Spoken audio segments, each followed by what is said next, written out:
Hi man, welcome back to another video. So today we're talking architecture and system design for my upcoming SaaS product that I'm building, which is called Filthiwave. Yeah, more on that in a minute. All right, let's just get straight into it. I don't want to waste most of your time. So first, to begin with, the main tech stack, as you can see, we have Nextjs on the front end, Tailwind, and Shadcn. Almost everybody, bro, and their mother uses this tech stack for the front end. All right. Yeah, but on the back end, we have a little bit of some, we sprinkled in some change. So we have Bun, as you see, it just looks like some onion. It's crazy. So we have Bun, we have TypeScript, Express.js, we have Prisma, AWS, which is Amazon Web Services. Especially we're going to use just this sector of AWS, which is S3 bucket for storage and Docker. Yeah, you know why we're going to need Docker. But if you don't know, it is to just run the Dockerized Postgres and Dockerized Redis. I don't want to run anything directly on my computer, so we're gonna have to use a virtual machine. And if you don't know anything about this, just go and learn more about Docker and just a little bit. You don't have to learn the entire cloud infrastructure. Just learn Docker and virtualization, and you should be good to go. All right. Then we're gonna need Redis. Yeah, we're gonna need Redis for background jobs as well as for caching. Okay, and then we're gonna need PostgreSQL as our database. Yeah, don't ask me why I'm using PostgreSQL. Why? Because I'm old school and I'm not old school. I'm not I'm just 24 years old. But yeah, it is what it is. I want to use NoSQL. I want to use SQL. I want to use SQL. But we are going to use Prisma, all right, ORM to talk to this PostgreSQL. So that is it for the tech stack. Now to come to our architecture, right? What is architecture first of all? We're just designing the foundation for our application. Okay, even if you haven't built it yet, it's a good practice to always set out your architecture so that you can build your house on a rocky foundation, right? Rather than just coming here, you will never find any engineer coming to build your house just like that. Like, yo, okay, this is land, then tomorrow you find your house there. No, they're gonna have to design the architecture, they're gonna have to do a bunch of stuff before they start building. So yeah, they say poor planning will set you, to disaster, but as you plan now, later you make it easy on yourself. So that's enough analogy for architecture. So let me just take you through the entire design. It might look overwhelming and it looks like there's a lot of stuff going on, but please just stay with me. Okay, so first of all, I did not include something here called better auth. That's what we're going to use for our authentication, right? That's going to be what is going to secure our front end or our application from malicious users or from attackers or from hackers, whatever you call it. Okay. Yeah, we're going to implement it. I haven't included it here. Why? Because I didn't get the icon, so don't blame me for that. But you guys already know. So how our application is going to run, we're going to have an authenticated user using OAuth, because we're going to have to upload to YouTube. First of all, what is our application? Okay, let me just define the application before we dive into like the architecture and all that. So our application is called Filthiwave. All right, that's an application that we are building to allow users, especially producers, to upload their audio files straight to YouTube. And how do you do that? Because if you go to youtube.com right now and try to drag and drop an audio file, it will tell you, hey, this is invalid. We expected a video, but you provided an audio. All right. So how do we turn that audio into a video?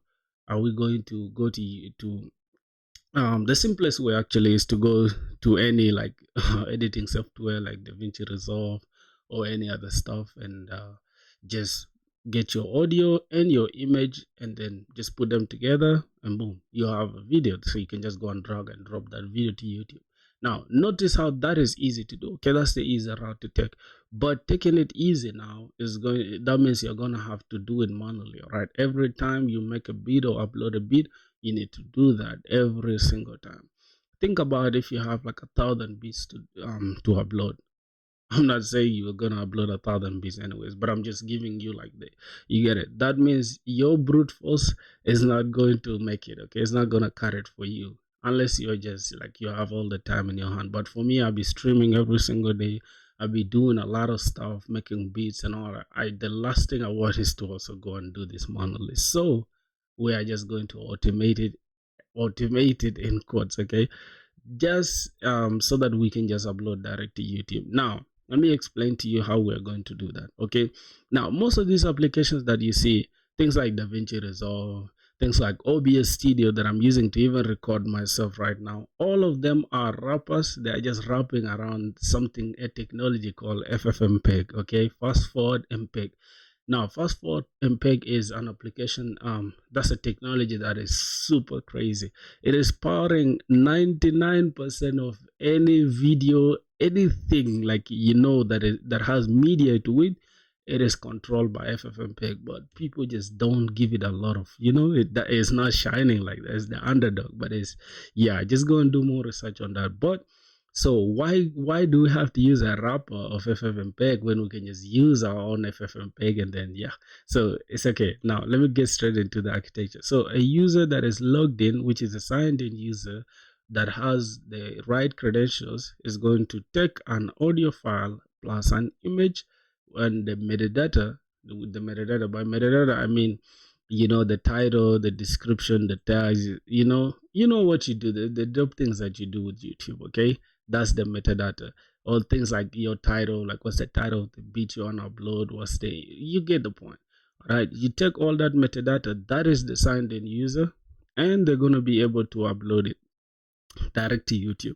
Now, how is the upload process going to take place is what we are going to discuss. Now, another thing is, if you look here, we have a guest user. So what is the guest user here? The guest user is just anybody that's going to use our application.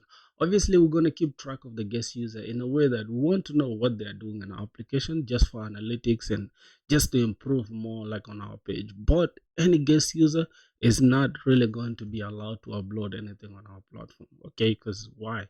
You're a guest user. Okay, you just view the front end and that's it. We just knock them out after that. But if you're signed in, now we can start with the process. So the first thing you do is you get to the front end, you get to fill the form, this exact form that you see here. You drag and drop your image, you drag and drop your beat, and then you fill the title, the description, the tags, and all that.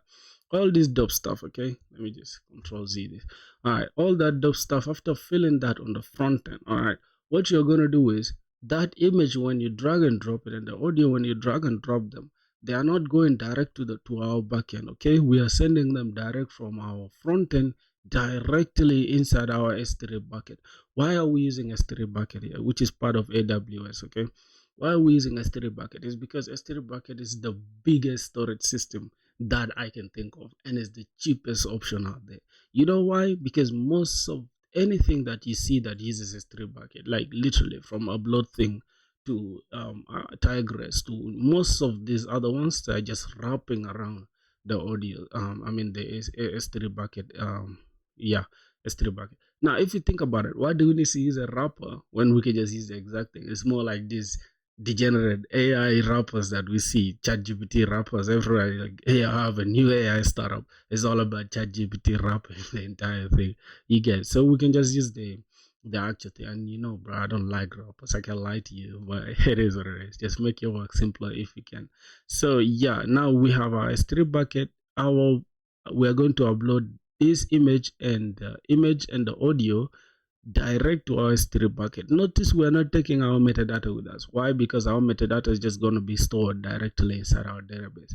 I'll show you how everything is going to work. So now in the high level, this is what happens. The front end will just send our audio and image direct to our S3 bucket. All right, but in the background, what is happening is we are getting pre-signed URLs, something called pre-signed URLs. And what are these pre-signed URLs? These are URLs, right, that are given by S3 bucket to our backend, and then from our backend we can give that URL, the pre-signed URLs, to our front end. We attach it to this API uploads and S3 bucket. Okay, that's going to be the endpoint that we're going to expose um, to our front end, and then our front end is going to give us is going to use the pre-signed URLs. It's more like, hey, attach this. That's like the passcode we are giving the front end. It's like, hey, we have this password. This is like 12345. Use it to open that door so that you can enter. Okay, that is just like the simplest way I can make it. Okay, so our S3 bucket is going to give us pre-signed URLs, and what is inside our pre-signed URLs is just, like I said, the code that allows you to perform these actions, okay, to perform get, post, put, delete. Okay, these are all CRUD applications that we can perform inside our bucket. And then our bucket, we're not going to talk to it directly in a way that we are not going to update, delete everything here directly inside our bucket, but we are going to use pre-signed URLs, which are just they're just like codes that expire within a set time. Like we can give it like, hey, let the URL expire after like 3 minutes, okay, or after an hour or something. So they, as long as the pre-signed URLs have not expired, the front end can continue uploading direct to the S3 bucket. All right. So now what is happening in the background is like the backend is going to our S3 bucket and saying, hey, the client wants to store some audio and image inside this bucket. Can we allow them to? And then the S3 bucket will say, oh, yeah, sure. Get this code and give it to them, and make sure they give you this code before, make sure they come with this code before they can before they can upload anything or store anything in the bucket. So you guys get the point, all right? It's just, yeah, that is it about the present URLs. More on that, you can go and do your research, bro. I'm not gonna stress myself about it. So you guys get the point. So we're gonna expose an endpoint that is API/upload/S3 that is going to be used by our front end to upload directly inside our S3 bucket. And now, if you may ask, why are we storing the images and the audio inside our S3 bucket? Can't we just store them locally? That is facts. We can still store them locally, right? But it's just we're just gonna, incur a lot of the cost. Okay, the cost will be high. Like, let's say your device will get full. Okay, your device can get full. That means your application will crash. Okay, your device can be hacked. That means your application will crash. You can virus can attack your device, and then your storage system is affected, and automatically your data is corrupted. So that is just going to be a lot of stress for us. So what are we going to do? We're just going to go to AWS and say, hey bro, can you just lend me some storage? And AWS here will give you a bunch of storage for the cheapest. Okay, that is just it. That's why we need this S3 bucket. And then this S3 bucket, we can use something called CDN. Okay, that is cloud. Do your research on CDN. I'm not gonna explain it. Okay, but the CDN just makes it easy. Okay, that is a cloud delivery network. It just makes it easier. So let's say you're in the US and I am in Africa, and then I'm using your application. Okay, I'm not like, it's going to take a little bit of time. Let's say your S3 bucket is located in the US and I'm in Africa here, and then you are in, let's say, Canada, and I'm trying to view your website. So it's going to take like a big latency on us for me to get the information. But a CDN, that is a cloud front, is going to make it easier. Like, it's just going to store it's going to take the exact images or whatever that is in your S3 bucket, and then cache them in a certain location. Or let's say they have another um okay, they have like another sector in Africa or in South Africa or wherever that is near or closer to me.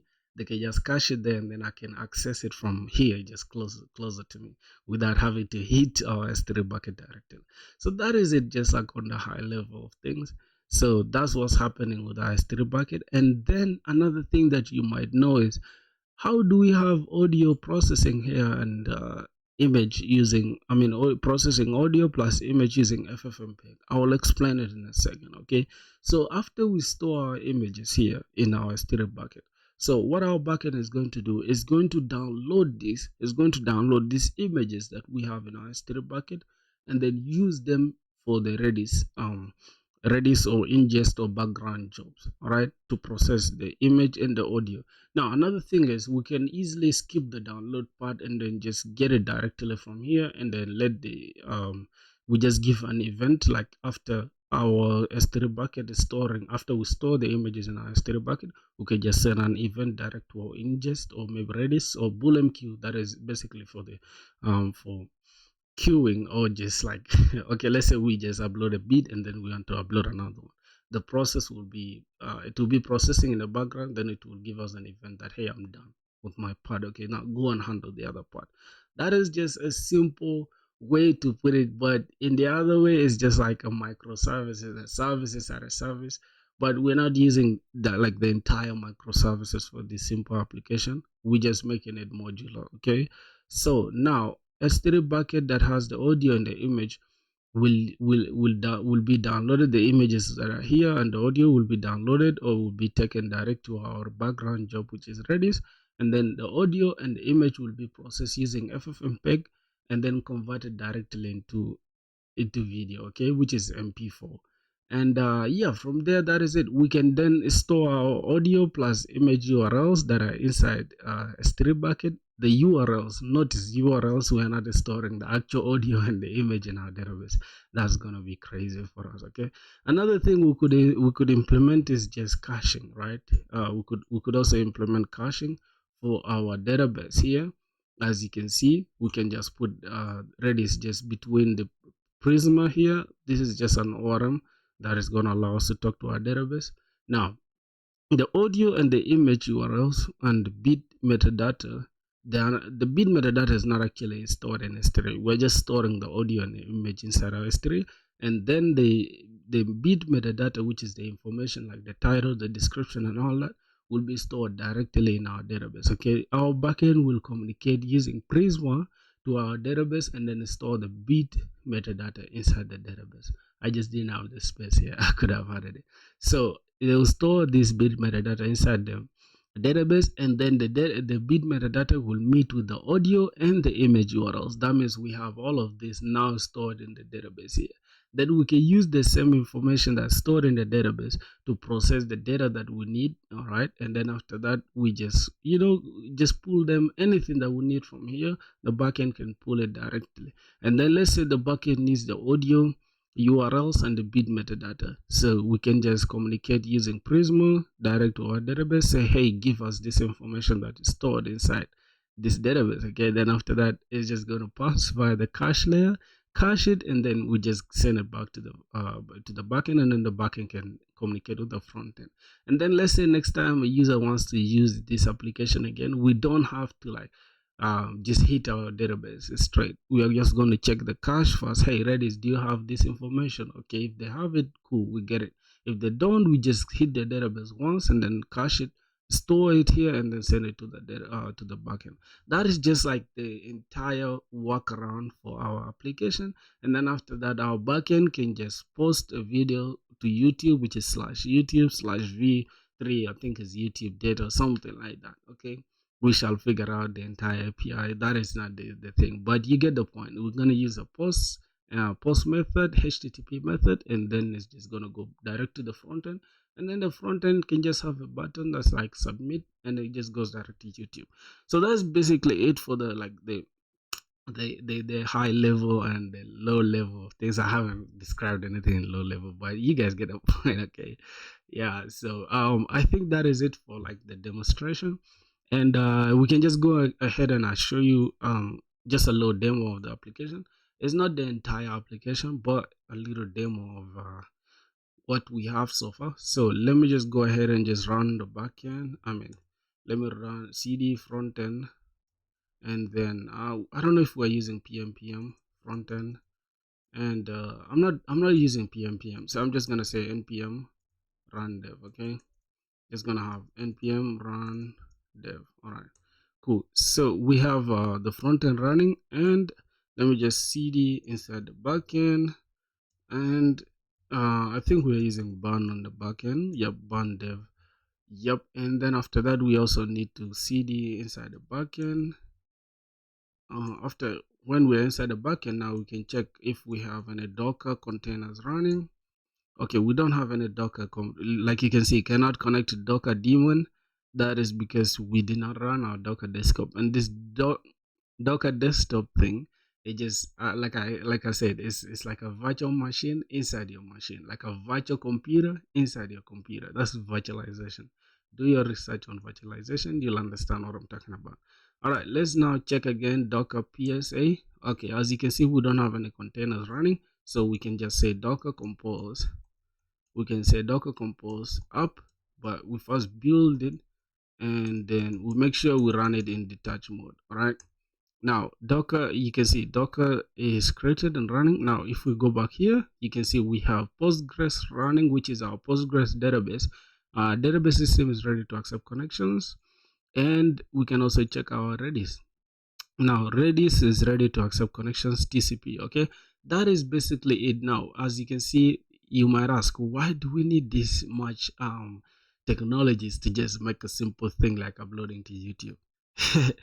You don't need a lot. Okay, you can just directly, I don't know, you can directly edit and do it. I just don't know like the simplest way I can put it, but this is the best technology that I could come up with. And yeah, if you want to like get good at coding, you need to be able to explore and try new technologies. So yeah, now you can see we've addressed Docker, we've run the database is running, and Docker is also everything is running inside the Docker. Actually, we have the database running and the Redis running. Okay, Redis is also like a database, but it uses SSD. Okay, uses SSD, doesn't use hard drive. It just stores them in memory, right? Yeah, I think that makes sense. In memory, but it uses RAM, I think. Yeah, I'm not well versed with that, but I think you guys get the point. So let's go ahead and see. We have the two containers running. Yeah, you guys can also do research on containerization. Oh my god, I can't even speak English, bro. What the hell? All right, let's go check the front end, the back end, everything is running, so we might as well check our front end and see how our application is going so far. Okay, so another thing I need to show you guys, let me just go to our backend here inside uploads. I'm just going to delete these things that are here. I'll show you why we're deleting this in a minute. All right, so we have everything there deleted inside the uploads. There's nothing inside the uploads, so let's go ahead and check. All right, as you can see, this is our application right now. Is in light mode. Excuse me if it's hurting your eyes. Okay, it's a light mode, and this is our application. It looks good. I think it kind of looks good. I'm not gonna lie to you. It looks good though. It's not even about kinda. So it looks good for sure. So I'm just gonna go to like let me go to dark mode. Okay, since we're developers, we like dark mode. So as you can see, the landing page, everything is top notch. So what I'm gonna do, I'm just gonna log in right now, and for some reason I can't log in. I don't know why. Yeah, I don't know why I can't log in. This is not good. What's going on?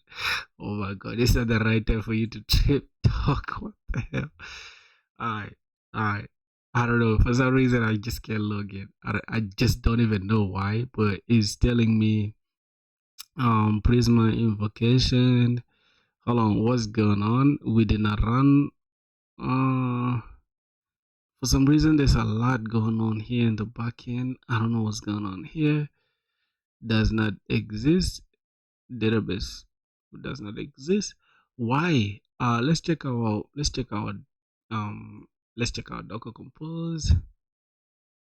Yeah, probably I did not include the .envs. I think I did. I think I did. All right, what I'm gonna do? Let me just kill this. Let me kill this. I think it's like this. Okay, let me just go ahead and say, let me say Bun X Prisma Studio. Let me see what's really going on. Okay, our Prisma Studio is running. That means, yeah, that means everything should be working. All right, let me say cd backend one more time, and I'm just gonna go ahead and say Bun X Prisma. I'm just gonna say Prisma db push. Let me see what's gonna happen. All right, what's really going on here? Bunex Prisma. Oh, what I got? Bunex Prisma. Oh my god, Prisma db push. Okay, that should do it. It should. Okay, so our client Postgres database Filthiwave created at localhost. All right, we had to do that so that we can create a connection. We can establish a connection. Now, if we check our database, I mean our database one more time, which is our Dockerized Postgres, we should be seeing here Filthiwave does not exist, but I think it is now there. I think it's now there. So let's just let's say Bun dev so we can run this backend. All right, let's see what's going on here. All right, now it should be working. Okay, it should be working. Let me just go back inside Filthiwave. Then let's try to log in. All right, so that is it. We are logged in. As you can see, bro, that's a little uh we had to do some small let me just go back here. We had to do some small debugging. I'm just gonna go ahead and remove this. So as you can see, we have proc filter there, and we have we are able to, like, log in, sign out, and all that stuff using our auth. Now the reason why we are basically just using auth is because auth, it gives you the permission to upload to YouTube direct. It makes it just easy rather than just logging in with password, and with email and password. Let me hope I'm clear on that. Okay, so because Google owns YouTube, so you might as well just use Google auth. Okay, yeah, to just communicate with YouTube. So as you can see, we are signed in, we are logged in, we can be able to just upload a bit. Now let's go ahead and select an image. I'm just gonna pick any image that's here. Like, I like this image, and I'm just gonna go ahead and select this feature type bit, and I'm just gonna fill this real quick. I'm just gonna say free future. Oh my god, I'm so slow when it comes to typing, my boys. Feature type beat, that should be okay. And I like this title. If you know feature, y'all know, like, I like this song for sure. So this is mask off. I can just say don't steal my beat, please. Okay, buy it. All right, that should be it. And then I'm just gonna go ahead and say hip hop, and the genre is trap. That should be it. Okay, this is just how, like, the interface of YouTube this is what YouTube will be expecting as metadata. This is the metadata I was talking about, and this is the image, and this is the audio that I was talking about. All right, now I'm just gonna go ahead and play this audio just so you can see. All right, everything works on the front end. Now what we're gonna do, if we click this publish post, okay, is actually supposed to send it's supposed to send our entire thing to YouTube. I haven't yet implemented that. Okay, all right, this is just a demo so you can see what the application is all about. So if I click right now, if I click publish bit, you'll notice upload started successfully, video processing in progress. So we're gonna click okay. As you can see, the status is 201. That means it's successful. And if we go back to our backend, you will notice inside our upload we have a load change. That means we have new stuff. Okay, we have the audio, which we got from our front end, and then we have the image, which we got from our front end, and then we have the beat itself, which is now something that we have converted into a video. Okay, yeah, as you can see, that is just something that happened in the background. You didn't get to see what was happening, but yeah, I know what happened because I built the application. So as you can see, video processing completed, and this is the video in this part, in this section, like, of our file system. Now notice, for now we are not using any cloud, we are not using any AWS, we are not using S3, we are not using anything so far. Reason being is because while testing, I don't want to be spamming my S3 bucket, overwhelming it with a bunch of tests and all that stuff. I can just test it locally, and then later when I want to just go live, I can just, or maybe when I just reach to a point where, okay, cool, it's now okay, I can just go ahead and just add S3. It's just a matter of adding S3 bucket credentials like AWS region, AWS name, AWS secret key, AWS client ID. Just those four, it will be enough for me to just communicate to AWS S3 bucket. And that's gonna be it really for this upload thing. And yeah, if you want me to dive deep into what's going on, like, in like how we are using, as you can see, we have like clean architecture going on here. We have separations of concerns, we have routes. In routes we have lib folder handling authentication, Prisma. We have the queue, which is with Redis. We have video processor, which is just the actual thing that is processing the video itself, the audio and the image, and converting them using FFmpeg. And then we have controllers, which is just the routes for the uploads. And yeah, I think that should be it. This is just how simple the application is. And I'm just gonna stop here, and I'm just gonna ask you for your opinion. If you want me to continue breaking down the entire thing, okay, we'll go into the nitty-gritty of what's going on, I can do that. I have all the time in my hands. So yeah, just let me know what's up, my boy. So that's gonna make it, or that's gonna do it for today's video. Let me know what you think. You can go ahead and subscribe if you want to, though. Don't subscribe if you don't want to do it. Okay, just go ahead and do it if you want to. As you can see, we had 844 subscribers. We're just growing like crazy. Anyways, thank you, bro. That's gonna be it. Much love, man.